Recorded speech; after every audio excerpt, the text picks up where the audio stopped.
مومنو، اگر تم کافروں کا کہا مان لوگے تو وہ تم کو الٹے پاؤں پھیر کر مرتد کر دیں گے، پھر تم بڑے خسارے میں پڑ جاؤ گے۔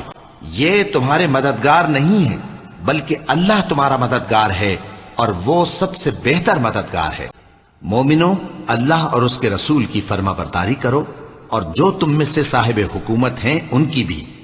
پھر اگر کسی بات میں تم میں اختلاف واقع ہو تو اگر اللہ اور روز آخر پر ایمان رکھتے ہو تو اس میں اللہ اور اس کے رسول کے حکم کی طرف رجوع کرو۔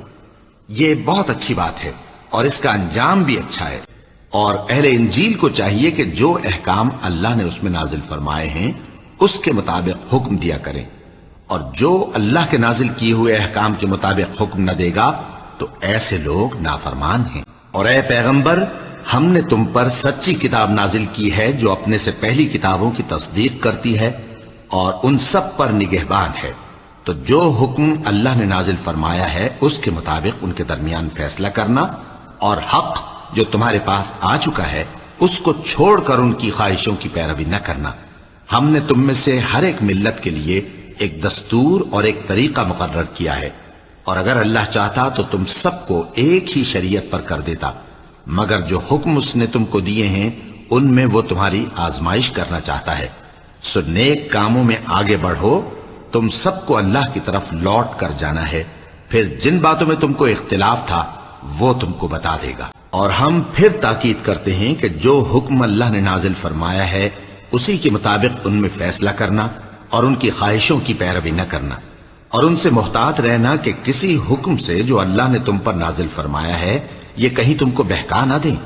اب اگر یہ نہ مانے تو جان لو کہ اللہ چاہتا ہے کہ ان کے بعض گناہوں کے سبب ان پر مصیبت نازل کرے، اور اکثر لوگ تو نافرمان ہیں ہی۔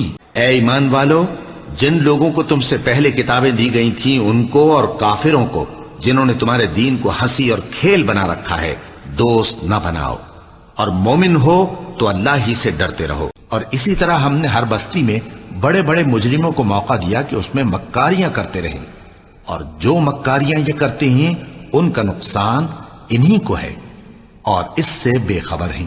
اور جو لوگ کافر ہیں وہ بھی ایک دوسرے کے رفیق ہیں۔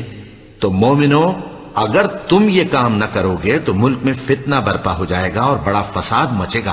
اور جب ہمارا ارادہ کسی بستی کے ہلاک کرنے کا ہوا تو وہاں کے آسودہ لوگوں کو فواحش پر معمور کر دیا، تو وہ نافرمانیاں کرتے رہے، پھر اس پر عذاب کا حکم ثابت ہو گیا اور ہم نے اسے ہلاک کر ڈالا۔ جن لوگوں نے تم سے دین کے بارے میں جنگ نہیں کی اور نہ تم کو تمہارے گھروں سے نکالا، ان کے ساتھ بھلائی اور انصاف کا سلوک کرنے سے اللہ تم کو منع نہیں کرتا۔ اللہ تو انصاف کرنے والوں کو دوست رکھتا ہے۔ اللہ انہی لوگوں کے ساتھ تم کو دوستی کرنے سے منع کرتا ہے جنہوں نے تم سے دین کے بارے میں لڑائی کی اور تم کو تمہارے گھروں سے نکالا اور تمہارے نکالنے میں اوروں کی مدد کی۔ تو جو لوگ ایسوں سے دوستی کریں گے وہی ظالم ہیں۔